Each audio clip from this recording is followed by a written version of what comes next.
ঘটনাটো কিমান সময় ইয়াত যেনেকে কৈছে আপোনাৰ 4টাৰ পৰা 4:30টাৰ ভিতৰত হ'ব। কেনেকে হ'ল আমি শুই আছো, মোৰ শ্লিপাৰ এইটো আপোনাৰ 12 নম্বৰ চিটটো আছিলে, ওপৰত শুই আছিলো আৰু টোপনিতে আছিলো। যেতিয়া গাড়ীখন ইম্বেলেঞ্চ হৈ যোৱা যেন লাগিলে, তাৰপিছত মোৰ লগতো আছিলে মানে পেচেঞ্জাৰ, আৰু তাৰপিছত সেইখিনি সময়তে অলপ দীঘলীয়া সময় আছিলে। মানে আমি ভাবিছো গাড়ীখন ৰ'ব, প্ৰথমতে ভাবিছিলো মানে কি হ'ল একো দিক বিদিক জ্ঞান শূন্য হৈ গ'ল। তাৰপিছত গৈ খুন্দা মাৰিলে, খুন্দা গৈ গোটেই গাড়ী। আৰু আমাৰ সেইটো সময়তে হুলস্থুল, মানে গাড়ী ইম্বেলেঞ্চ হোৱা সময়ৰ পৰাই হুলস্থুল আৰম্ভ হৈ গৈছে। মহিলাসকলে চিঞৰিছে আৰু চিঞৰাৰ পিছত তেখেত পিছত গৈ তেওঁ ঢুকাই গৈছেগৈ। আৰু তেওঁক আমি চেষ্টা কৰিছিলো। দীঘলীয়া সময় আছিলে, মানে আমি ভাবিছো গাড়ীখন ৰ'ব, প্ৰথমতে ভাবিছিলো মানে কি হ'ল একো দিক বিদিক জ্ঞান শূন্য হৈ গ'ল। তাৰপিছত গৈ খুন্দা মাৰিলে, খুন্দা গৈ গোটেই গাড়ী। আৰু আমাৰ সেইটো সময়তে হুলস্থুল, মানে গাড়ী ইম্বেলেঞ্চ হোৱা সময়ৰ পৰাই হুলস্থুল আৰম্ভ হৈ গৈছে। মহিলাসকলে চিঞৰিছে আৰু চিঞৰাৰ পিছত তেখেত পিছত গৈ তেওঁ ঢুকাই গৈছেগৈ। আৰু তেওঁক আমি চেষ্টা কৰিছিলো। এনেকে কৈছে আপোনাৰ 4টাৰ পৰা 4:30টাৰ ভিতৰত হ'ব।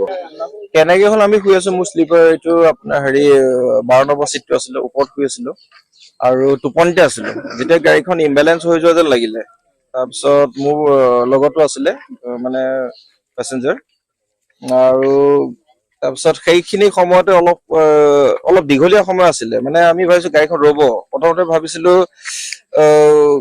মানে কি হ'ল একো দিক বিদিক জ্ঞান শূন্য হৈ গ'ল। তাৰপিছত গৈ খুন্দা মাৰিলে, খুন্দা গৈ গোটেই গাড়ী। আৰু আমাৰ সেইটো সময়তে হুলস্থুল, মানে গাড়ী ইম্বেলেঞ্চ হোৱা সময়ৰ পৰাই হুলস্থুল আৰম্ভ হৈ গৈছে। মহিলাসকলে চিঞৰিছে আৰু চিঞৰাৰ পিছত তেখেত পিছত গৈ তেওঁ ঢুকাই গৈছেগৈ। আৰু তেওঁক আমি চেষ্টা কৰিছিলো। তেওঁ বেছি চিঞৰ আছিলে, মই বাকী এইখন গোৰ মাৰি পেলাই ভাঙি পেলাই খুলি দিলো। খুলি পেলাই এইফালে গোটেই পিছফালৰ মানুহ চব ওলাই গ'লো এইফালে দি, আৰু মানুহখিনিক উলিয়াই পেলাই বেগ চেগ উলিয়াই দিলো। বেগ বাহিৰতো দুজনমান আছিলে সহায় কৰা মানুহ, আমাৰ পেচেঞ্জাৰে আছিলে। তেওঁলোকৰ যোগেদি বেগ চেগ উলিয়াই দিলো। উলিয়াই এওঁ বহুত শেষলৈকে চিঞৰি থকাত এওঁ চেষ্টা কৰি চালো, তাৰপিছত নোৱাৰিলো।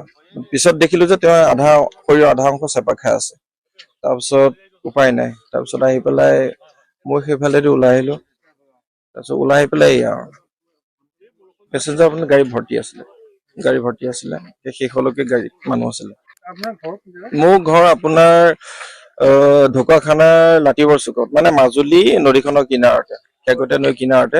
আৰু গাড়ীখন আপোনাৰ গুৱাহাটীৰ পৰা কমলাবাৰীলৈ। ঘটনাটো হৈছে ৰাতিপুৱা 4:10 ঘটনাটো হৈছে। আৰু আমি হুলস্থুল শুনিহে ওলাই আহিছো। ওলাই আহি ইয়াত দেখিছো যে অৱস্থাটো বেয়া। যিমান পাৰো সহায় কৰিলো, মানুহখিনিক ইয়াৰ পৰা উলিয়াই 108 মাতিছো। তাৰপিছতে আমি থানালৈও ফোন কৰিছো, কিন্তু থানাৰ নম্বৰ পোৱা নাছিলো। ডায়েল 100 কৰিছো, আৰু থানাৰ পৰা প্ৰায় এঘণ্টাৰ পিছত আহি পালেহি ইয়াত। কিন্তু 108 প্ৰায় আধা ঘণ্টাৰ পিছতহে আহি পাইছেহি।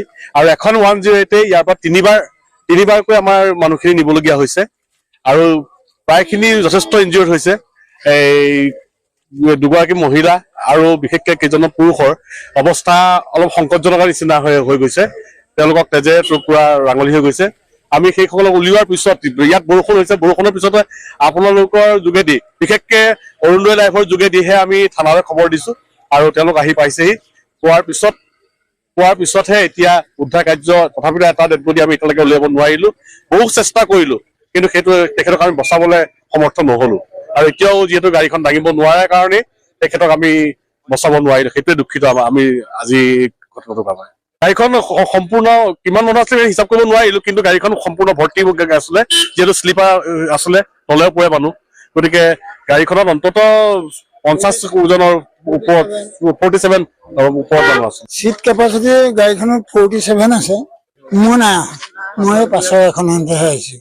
মই এতিয়া পাছত দেখিছোহে আহি।